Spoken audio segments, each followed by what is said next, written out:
All right, I made my last video for YouTube on my solar system about 6 months ago. I believe it was September or October of 25.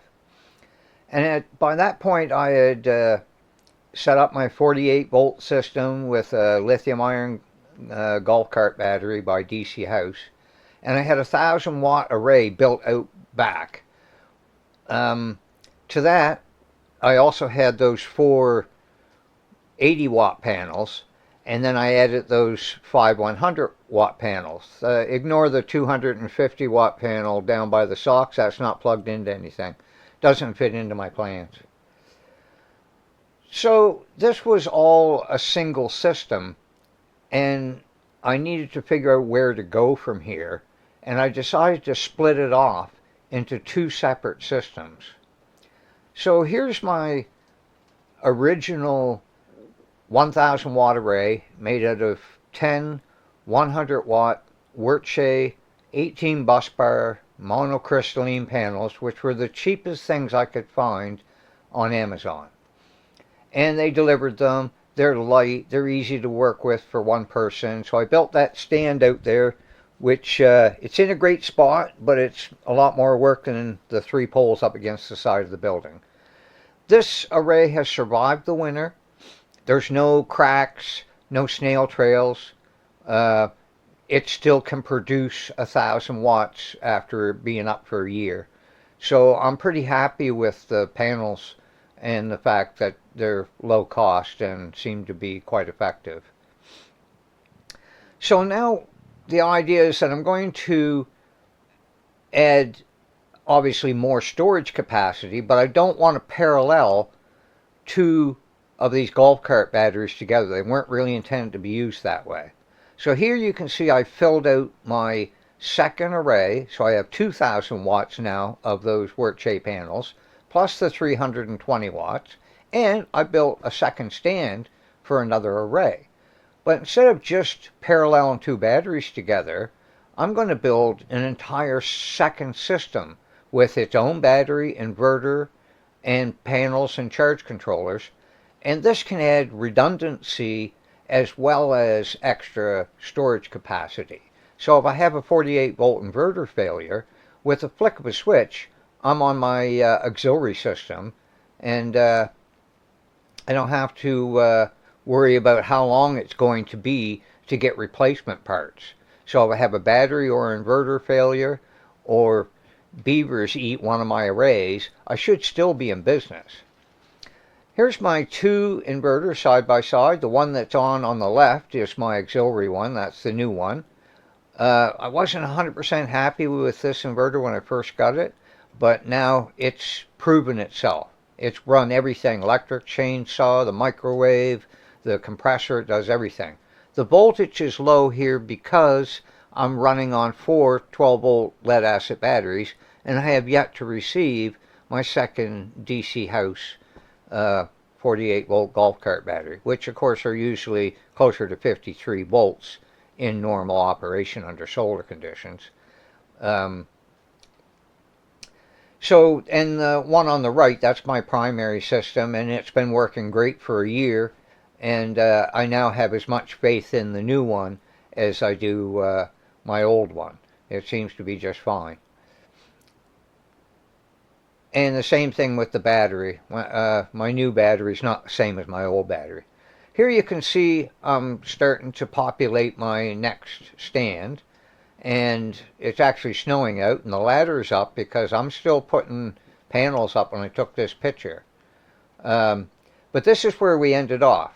I have one more panel to go up in the next picture, and that gives me 2,000 watts on my main system, and now here in this picture we've upgraded to 720 watts on my auxiliary system.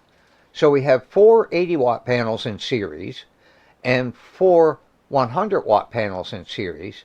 They're parallel together and run into that poor little charge controller. It's a 100 volts, 20 amps, and we're getting close to both. I think 95 volts and 15 amps is what she's seen. So the two 150/45s are for my main power, and I'm adding bus bars here, so I've moved them over to make room for my secondary system. And the bus bars is so that I can add or, charge controllers or whatever I want without messing with the battery cables. The battery cables, you can see, go through the wall, and they're just a straight shot, right from the battery right to the inverter. That way there's no bad connections in between. And I check my connections all the time. I want to bring up this Sherbly wire stuff I bought from Amazon, Chinese wire. I can't believe how good it is. It's really fine, multi-strand, very flexible. It's 2-gauge wire, and I think it was rated for 105 Celsius or something like that. The bus bars, I'm sure are going to be just fine, but the studs are way too big for a 48-volt system. You don't need 10mm 3/8 studs. I also picked up a little 12-volt battery because when I bought my second golf cart battery, it was on sale. And I've got a 3,000-watt inverter, so I might as well play with it. I mostly use it to charge my devices, but it gives me some other place to put power when my batteries are full at noon and the sun's shining out there. So, I'll cut wood, I'll make coffee, do whatever to use up power during that time of the day. Here you can see my second DC house battery has arrived, and they're there side by side in their custom-made battery boxes, the ones they shipped them from China in. And there's my new battery cables I made up with my new cable ends, and those copper lugs, those are one of them Chinese packages too, and they're really good quality, so I was quite impressed with both the wire and the lugs. I don't know what the brand name of the lugs are, they just come in a package. So there's my 1,000-watt array out back. We're starting to warm up a little bit, get some sunshine. And if you look in history under yesterday, we've got 1,043 watts. So she's clearly quite capable of still making the rated 1,000 watts, 100 watts per panel. And there's my new array out front, and it's proven itself at 1017 under yesterday of the history. So those panels all appear to be working just fine, and I can compare the two arrays to each other, for even though they're in different places, they produce similar kilowatt hours per day, and voltages should be similar, and power output. So if one's outproducing the other, there's a reason for it, shade or something. So auxiliary power, I've renamed all my charge controllers, primary 1, 2, and auxiliary 1. So my auxiliary power, that's that little 120. We've got 773 watts, which is pretty good from 720 watts worth of panels. But if we look at the history there 8 days ago, we hit a record of 806 watts from 720 watts of panels, which meant that battery was hungry and the sun was shining.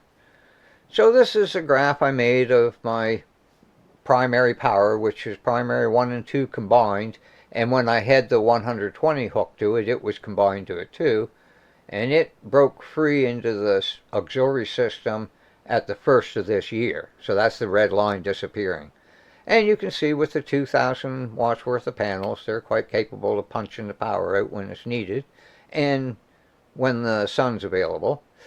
Kilowatt hours per day, I actually hit a record here on around the end of March of nearly 6 kilowatt hours off of my primary system. That's just 2,000 watts, which isn't, that's only 3 hours of full-on strong sun. So usually what happens is I don't need that much power, so the battery was down enough to actually, use half of that, and the rest I use doing whatever, running stuff. So now I'm going to have two separate systems, primary and auxiliary, and I'm going to be running one for 4 days and then switch to the other for 4 days, so we're going to get some pretty weird looking graphs. So when I'm not using a battery, it charges and then it's float first thing in the morning, right? So there's no... So I think that's about all for this